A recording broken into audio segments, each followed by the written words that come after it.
midnight screams. I wasn't supposed to be out there alone.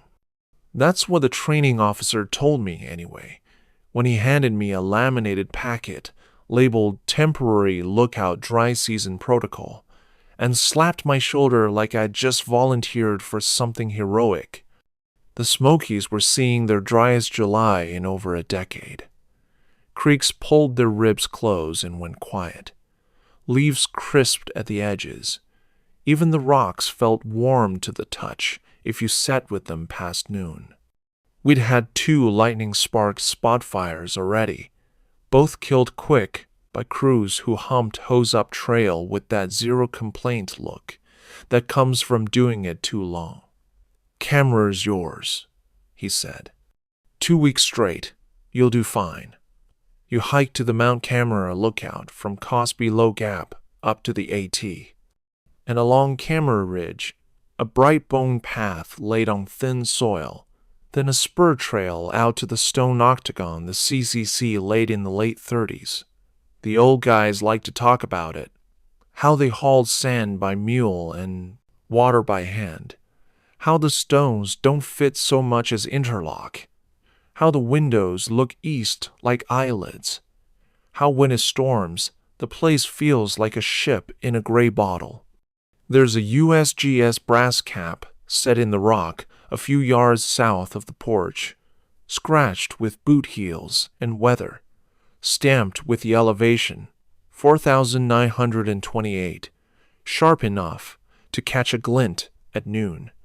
On the climb, I passed the battered Low Gap 2.9 placard, the one with a little bullet crease in the top right corner that everyone pretends not to notice. I met my relief at the Cosby Campground Ranger shed at dawn. He smelled like canvas and wood smoke and somebody else's camp coffee. We checked the radio dispatch, repeaters, tone codes loaded up a plastic tub with freeze-dried meals, and those 2-gallon water bladders you lash together like you're building a raft. I had a rolled tent, even though the lookout has bunks. The training packet highlighted this. In case of window failure, use tent, in parentheses. Someone had drawn a smiley face with devil horns next to it. "Birds," my relief said. He looked past me toward the far line of trees, where the light comes late. "That's what they write when they don't want to write wind throws logs? You'll be fine." I want to say I believed him. I want to say I wasn't already hearing things in the trees, those soft positional sounds your brain assigns when you know you'll be alone later. A stepping sound you can count, a caught breath that isn't yours. But I was new. I was the extra body squeezed into a season with too few. So I said thanks, took the tub's rope handles in both hands, and went up. The climb to Low Gap is 3 notches of work. Sweat stung my eyes and carried pine on its back. Every switchback came with a cicada that cranked a winch, then fell silent like a hand over its mouth. When I hit the ridge, the wind had teeth again. Clouds pulled skeins across Mount Sterling to the east. The trail burned, bright with sun where the hemlocks had died, white snags pointing their regrets at the hot sky. I passed 2 southbound AT hikers who lifted 2 fingers without slowing. Their calves were the color of black tea. The lead one had a small bell on his hip that chimed with a joke of gentleness. At Camera, the stone lookout sat quiet and solid above the ridge, the way it always does. I shouldered in, propped the door with the boot wedge, and said a dumb hello to the empty. When you first walk into a lookout, there's always that pause where your brain expects someone to answer back some other ranger, leaning on the Osborne firefinder, a coffee mug with lip marks, a map bristling with pins.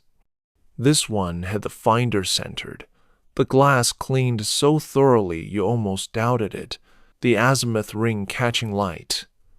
There was a composition book on the desk with a pencil stabbed through its spiral. A page lay open. June 28. Clear. Smoke report false alarm. Fog. Bear on ridge at dusk. He knows where you are before you know where he is. July 3. Lightning hit above Groundhog Creek. Crew knocked it down. Remember to hang your food stupidly high. We got a smart raccoon with opposable thumbs. July 9. Heard the old stories again. The thing they like to call wildmen. A joke until the laughing gets quiet. Below that, the page was torn. I set my food under the bunk, hung my clothes from the rafters on a taut line hitch. No, is it taut? No, taut line, right? Whatever. I tied it twice, and put my spoon with the cook kit before I could lose it. Afternoon laid its length across the blue folds of ridges while I ran my radio checks. Camera to Cosby, test 1, and camera to Foothills repeater, test 2. That clunk and hiss that sounds like a wave hitting a dock. It comforted me. Like pressing down on a bruise and feeling the hurt obey. And then I was in it, a job that is mostly watching. You walk the deck. You look at the edges of things. You learn to distinguish wood smoke from fog, heat haze from a true column. Your eyes make circles, and the world you are responsible for lives and breathes in rings around you. Some people can't stand it. The quiet becomes audience. Every bird is judged. Every creak is a promise you don't think can be kept. Me, I've always liked the sense that if something goes wrong, I'm the first to say it out loud. I like being counted on. The first night, something tapped the western windows 3 times, slow like knuckles on a table. I was lying on the bunk with the radio low, listening to Cosby check in with the trail crew scheduled to sleep at campsite 37. The tapping came with a smell I couldn't place at first, a wet feral breath that caught on the back of my tongue like ammonia and pennies. I sat up. The tapping stopped. I watched the window like it could blink. Bird, I told myself after a minute. Big dumb grouse. But I hadn't seen a grouse at 4,928 inches July. I stepped to the window and shined my headlamp. The beam bounced back old glass and the reflection of my own forehead sweat.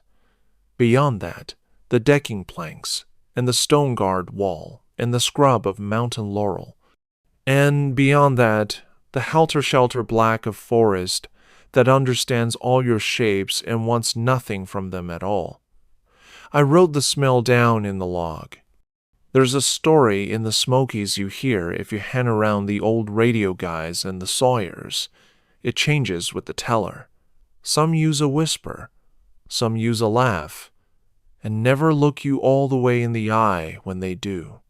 It's a leftover from before anybody put numbers on hills, before anybody nailed an oak blaze to a trunk and told that tree where the path goes. Hair and hands and a face like a man's, except worse in some small way, no one can name the same. Red eyes, some say. Yellow, say others.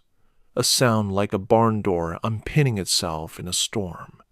It is the Tennessee wildman, and he doesn't belong to one county or one holler. He belongs to the moment you realize you can't tell if a step is 2-legged or 4, and your heart makes a hollow in your chest to hide in. The second day I watched heat blur a creek valley until the laurel looked like it was seething. Dragonflies wrote bad words in the air and erased them again. I rotated the Osborne's reticle along the ring, practiced. Column at 110 degrees, one ridge beyond Snake Den. I wrote 100 inches the log the first time and scratched it out. Nerves make liars out of numbers. It wasn't true, but it felt like rehearsal against the day it would be. Around noon, I heard rocks knock together below me. Not the slide of one stone riding down a slope to rest against others. A clack, then space, then a second clack that echoed up my collar. I leaned over the east deck rail and held out my breath until it trembled. Whatever made the sound had patience. It waited until my eyes watered and my elbows hurt, and my brain began to tell me a story about nothing being wrong. Clack, clack, clack. I didn't say who's there because I am not stupid, and because the words wouldn't have been for whoever made that sound. They would have been for me. When it stopped, the quiet that replaced it had weight. You know that quiet. It pulls on you like a thing with hands.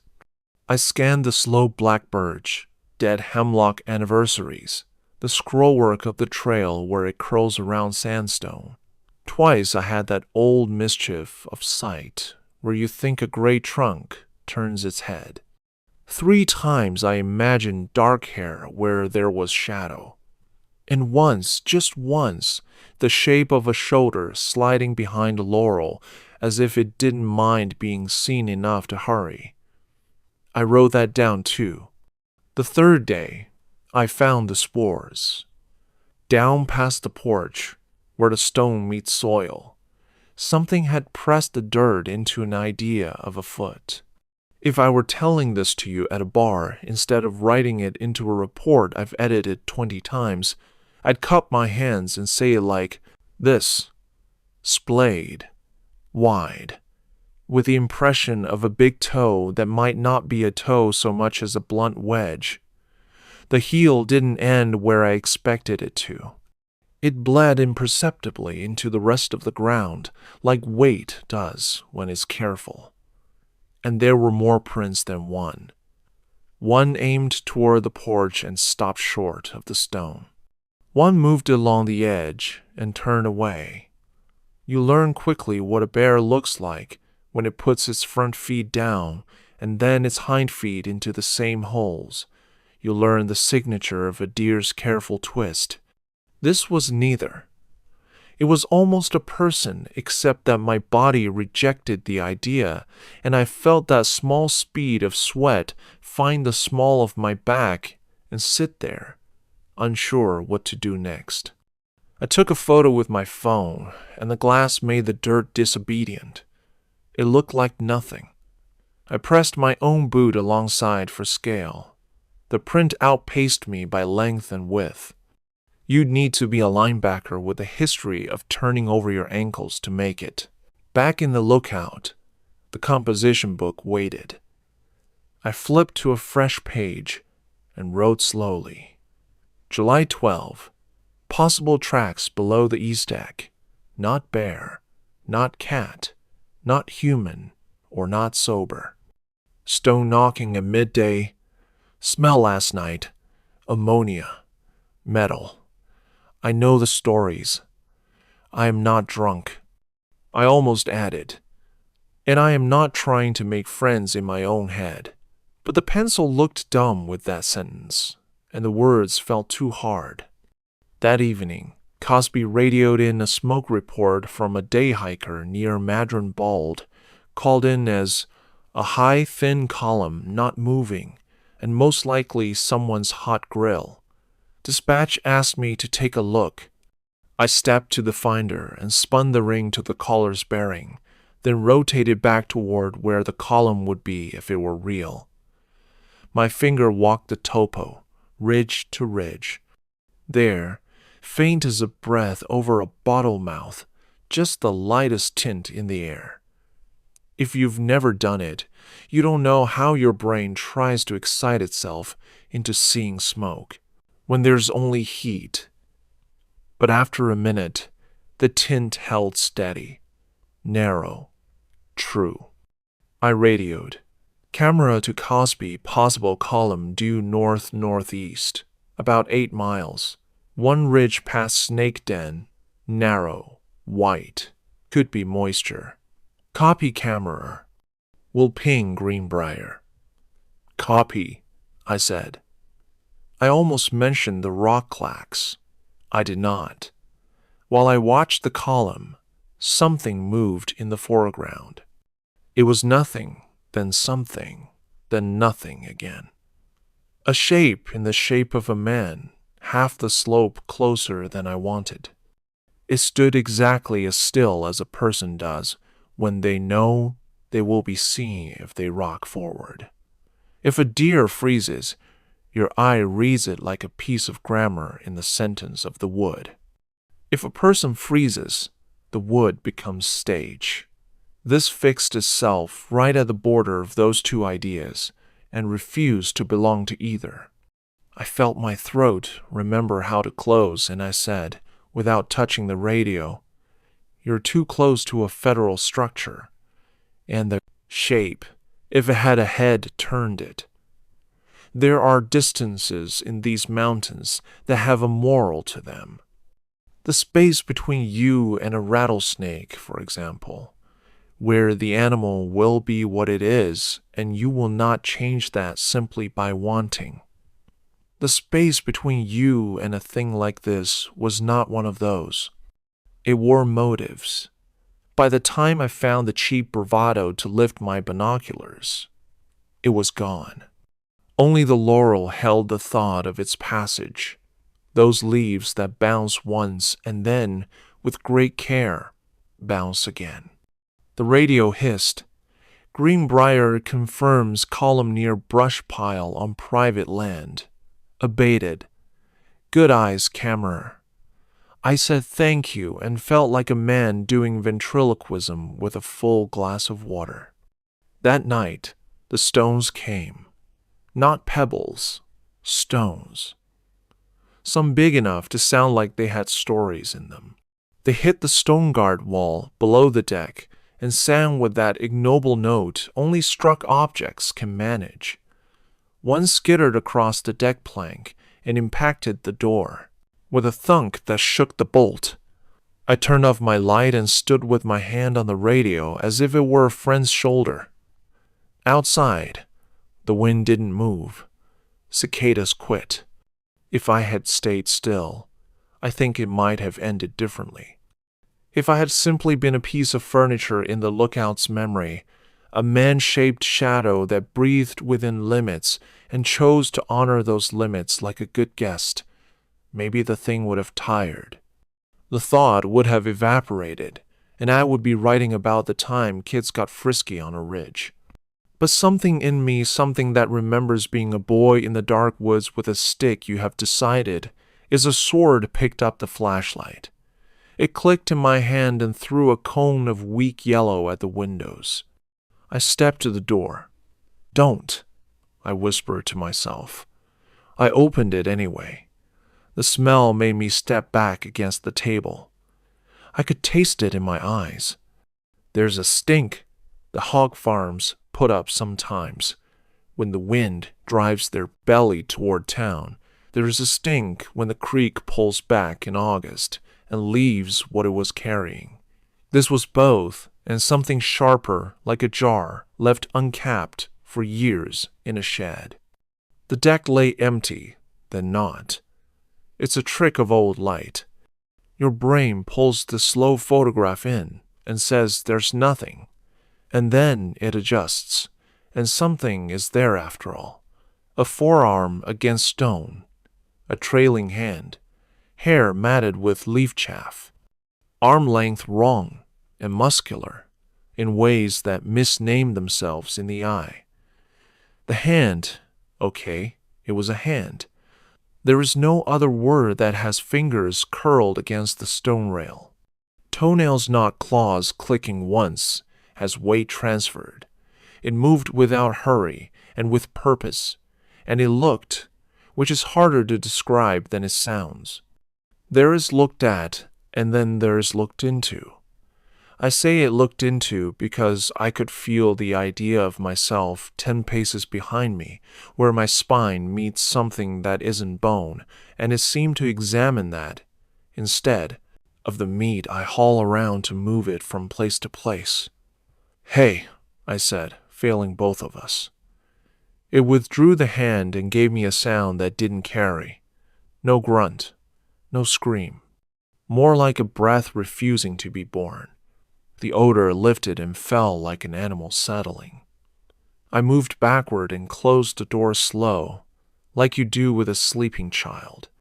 I slept in the tent inside the lookout that night, the fly rattling against itself, the radio on my chest. Around 2, something walked the roof. 1 step, 2, 3, slow, as if mono-footed. I held my breath until the tent swam and thought of the note in the packet. Birds. I tried to laugh. I let out a sound like a cough that someone has set down and forgotten where. The steps stopped. The wind came back like a promise not worth much. And I slept the way the body sleeps when it chooses you, a drop into something that has no temperature. On the 6th day, I made a mistake. It was small, as mistakes go. It's the scale that matters. I hiked down the spur trail to the AT to check the sign where some overeager weekenders like to carve hearts. I brought the tub's empty water bladders to refill at a seep we use when the mule train's late. It's a brown trickle this time of year, tucked under rhododendron and a boulder with a face like a dead man's cheek. You lay the bladders flat, and you aim the trickle with a plastic bottle you've cut in half and tell yourself you aren't wasting an hour.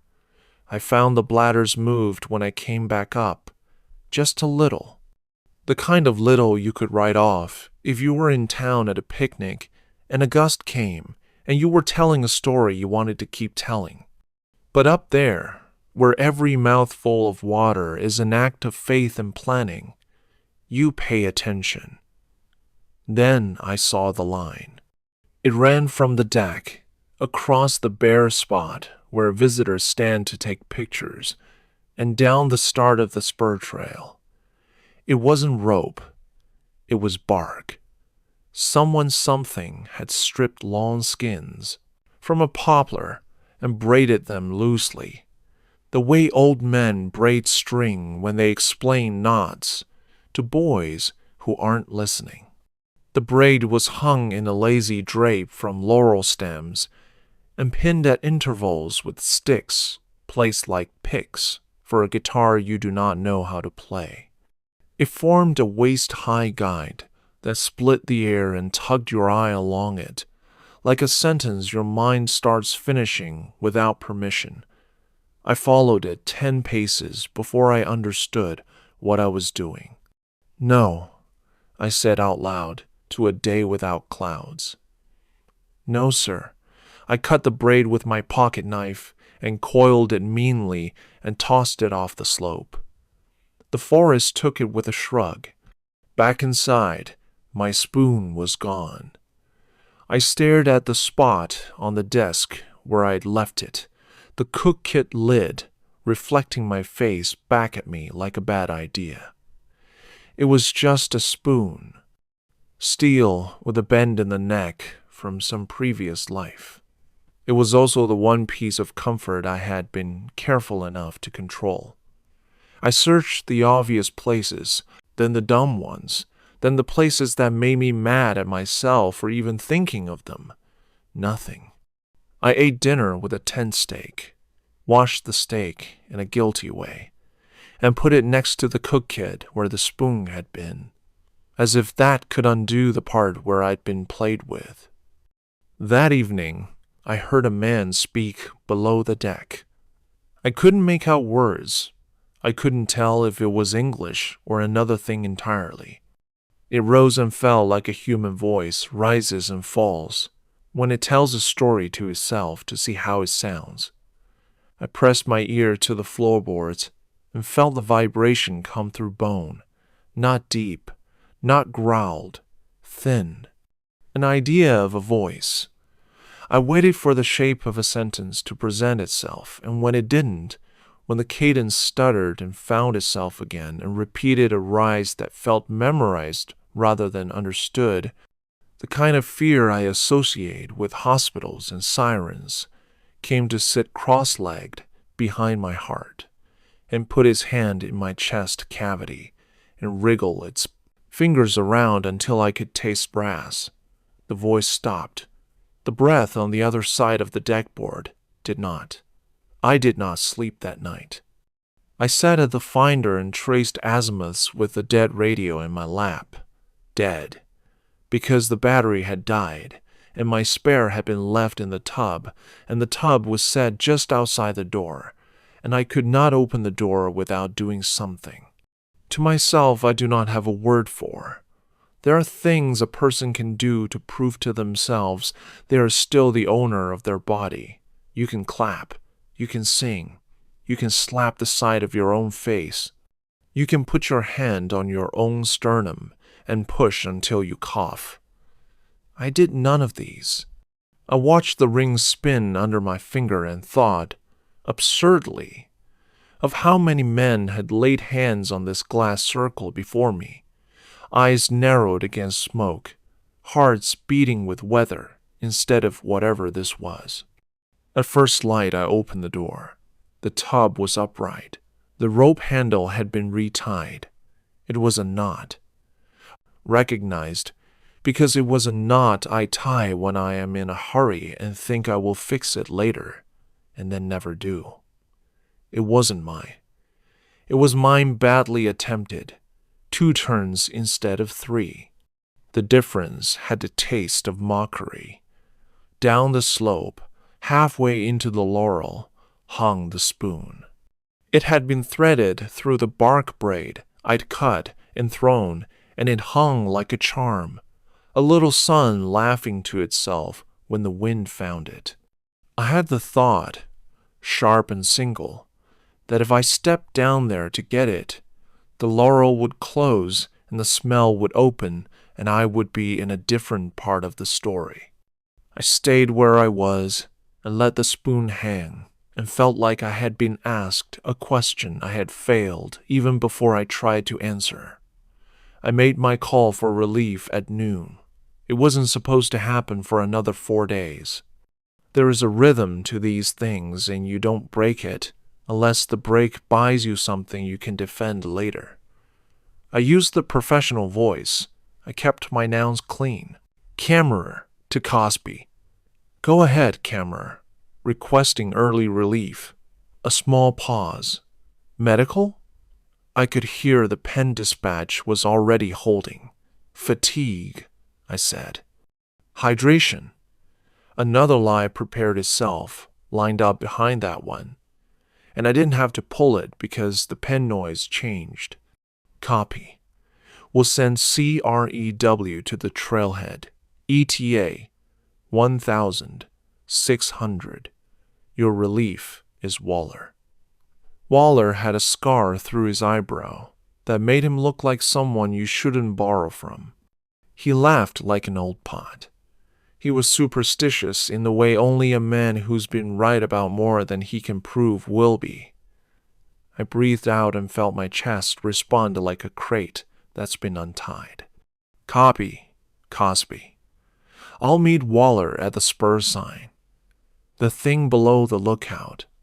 The thing that could tie a knot if you gave it time and watched. Made its first mistake then. Or maybe it didn't. And all of this is a drawn-out moment that began a long time ago with someone else's name, and I'm only now catching up to it. It stepped out. Broad-chested the way a swimmer is. Hair a color that doesn't exist in a paint catalog because it keeps changing with the angle you look at. It gray, then rust, then a color the hungry sun makes when it burns through smoke. It stood between the porch and the start of the spur, and it watched me with a face that was not a face only because I didn't want it to be. It had a brow and a jaw, and those were both wrong in small, exact ways that made my brain keep correcting, then stopping, then trying again. The eyes were dark as sugar water. The structures around them twitched as if they were learning. There's a moment they don't tell you about in the packet. A moment where your mouth wants to shape the word sir, and your hands want to bring themselves up to show emptiness, and your legs want to fold. The animal in you shakes the keys it stole from all the buildings you keep locked inside. Something else in you checks the list of laws you know, and starts crossing things off with a red pencil, because none of this is going to help. I lifted my hands. Okay, I said. I see you. The wild man, if that is what it was, and there are not better words and worse ones. Just this one tilted its head like a man pretending to be a dog for a child. The movement was rehearsed. It took a step. The print it left was as careful as a child's assignment in penmanship. It made a sound like a whisper being chewed. It raised its right hand and opened it, showing me a palm cross-hatched with old scars and new. And it laughed once, a bark that never found its own echo. The radio breathed. Cosby to Camera Waller on the way. He's bringing extra water for you. The head turned toward the radio as if the words had a smell. I felt a stupidity then that I have replayed so many times my skull has divots in it where the replay wheels ride. I felt protective of the radio, of the finder, of the stone itself, and all those men in the 30s who placed these rocks like sentences you want to say correctly forever. I stepped forward, and the wild man flowed back a half step, and the relationship between us shifted from 2 points on a map to a line with tension in it. One more step, and I would be off the porch. One more after that, and I would be on the dirt. One more after that, and I would be in the story you tell, only if you have nothing left to keep. The wild man made a sound then that lives under all other sounds I will hear until I die. It wasn't volume. It wasn't even threat. It was a correction. It told me, without words and with perfect clarity, that I had mistaken who was moving who. I stopped. The head turned again, slow, tasting the air for Waller maybe, or for the idea of Waller, or for the different flavor of a man who has seen enough he has stopped pretending he hasn't. I went back inside. I closed the door. I sat on the floor with my back to the wood and my hands on my knees like a child told to breathe. Outside, the wild man walked the deck. The boards talked softly under its weight. It paused at the windows, each in turn, as if the lookout were a museum it had paid to enter and it would not be cheated. At the north window, it leaned close enough that I could hear its breath find the old caulking and turn it sweet and rotten. At the east window, it put something forehead softly to the glass and rested it there for the count of 5. When the sound of it moved to the door, I put my hand flat against the wood and felt heat like a stove through winter gloves. It stood there a long minute, and then it did something that took parts of me I did not know you could take. It knocked 3 times, slow, a rhythm I knew from the first night, and which now changed permanently from question to certainty. Then it stepped away, and when it did, I heard stones clack once, twice, 3 times, slow, and something in the sound said wait. I waited. Waller caught up the spur at 4:17 p.m. My watch said so. His voice carried like an easy promise. "Ho, Camerer, you up?" Yes, I said, and the word cracked in the middle like an egg.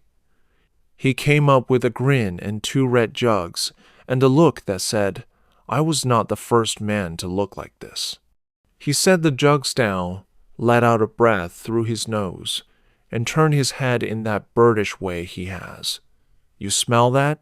He said. I said yes. He walked the deck slow. He bent once to look at the stone wall, then again to look at the print I hadn't known I had kept pristine. He ran a thumb along the window sash where something had left a fine brown smear that you could call sap if you wanted an easy afternoon. How long? He said. Days, I said. He nodded, as if he had just put down a heavy bucket. He walked to the finder and laid his palm gently on the glass ring. The touch was not superstitious exactly. It was respect shaped by years. We're leaving on time, he said. We won't do it in a hurry, and we won't do it slow. He smiled without mirth. And we won't look back unless we have to. He stepped to the door, and then, God bless him, he opened it with the same easy motion he always uses, as if nothing in the world has changed, because if it has, you don't want to tell it that. We went down the spur, and the wild men came with us. Not on the trail. Not in any way that would make a straightforward story. It stayed in the trees on the downhill side, and it moved parallel, a shade for each of us. Its progress marked not by itself, but by what the forest did in its wake. A slow bounce of laurel leaves, a bird lifting and refusing to call, a dry rattle of something that might be bones strung on bark if you believed you were going to die and needed the world to be dramatic about it. Twice I made the mistake of trying to place it exactly, and twice Waller touched my shoulder. That tap-tap a coach uses don't reach for the ball when you should be moving your feet. At the AT junction, he stopped and looked at the sign, like it might say something new if he looked kindly enough. Then he turned downhill toward Low Gap with a cheerfulness he did not feel, and I followed. And the wild man, who does not care about signs except the ones it makes, went with us.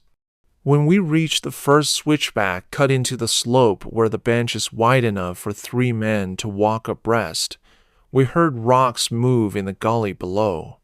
Not tumble place, a cairn made with care. Waller did not look.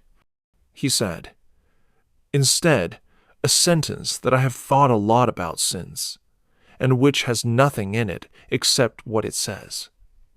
We're not the first to go down while something comes along.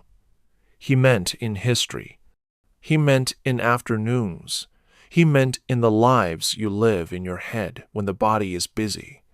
At the last 100 yards before Low Gap, where you begin to hear human voices again, children's complaint, and a dog's scold, and the slap of someone's palm on a truck bed, the smell lifted, as if a line had been crossed. The hill behind us held its breath and then let it out, and with it went a pressure I hadn't known was riding my sinuses. My body did the thing it does after a fever breaks. It discovered thirst with an anger that was almost joy. At the truck, Waller slung the water into the bed and handed me a bottle. Don't tell them, he said, nodding toward the campground, meaning the families and the men in their hats who say sir to us with a practiced drawl. Tell me. Tell the radio. Tell the book. That way it's true without being useful to folks who will only want the part where it has teeth, I told him, in fewer words than this. In the truck, while the air conditioner made a sound like the old bluegill pond at my grandfather's place, when you tossed feed and the fish all rose at once, greedy and flat, we drove to the shed. He signed me out. He said I'd done fine. He meant it. He walked me to my car. Because he knows about doors and how they feel after you've been looked at through one. At home, days later, I unpacked slow.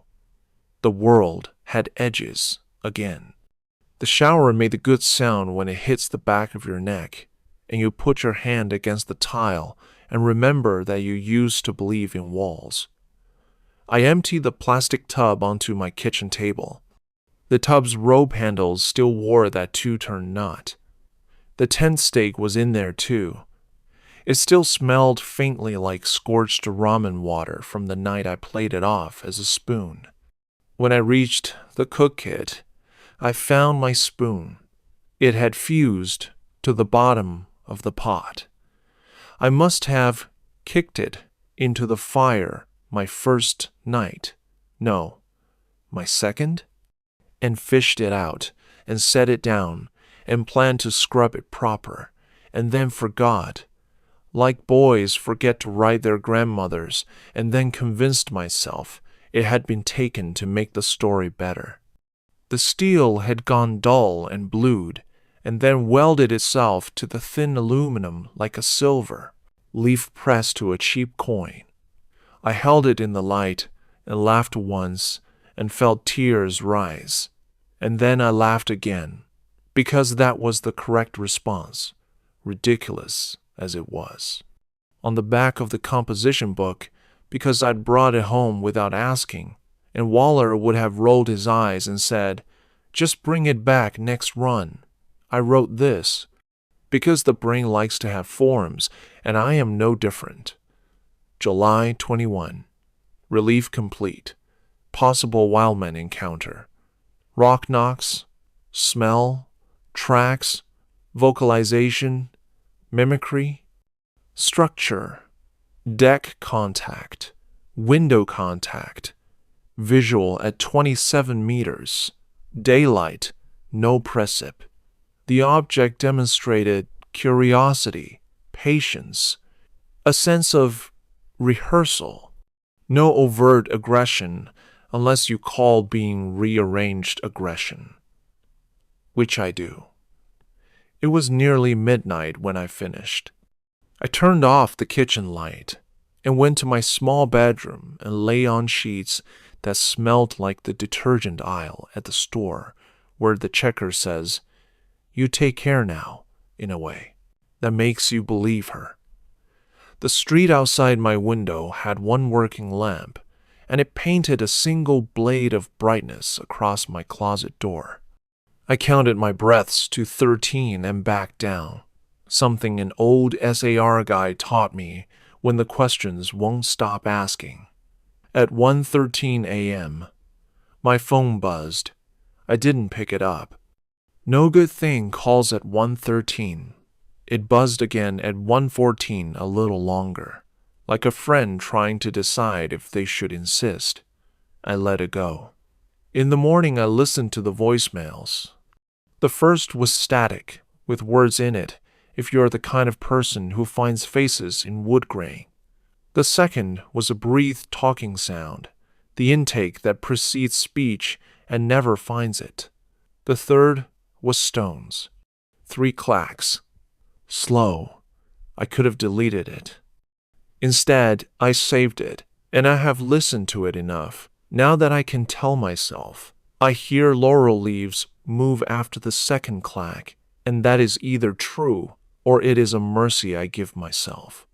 I went back because that is what the job asks, and because some part of me that is older than I am didn't want to finish in the middle of a sentence. The second hitch was rain-slick and tamer. The air smelled washed. Camera felt like a ship in a bottle again. I set my things down. I straightened the finder.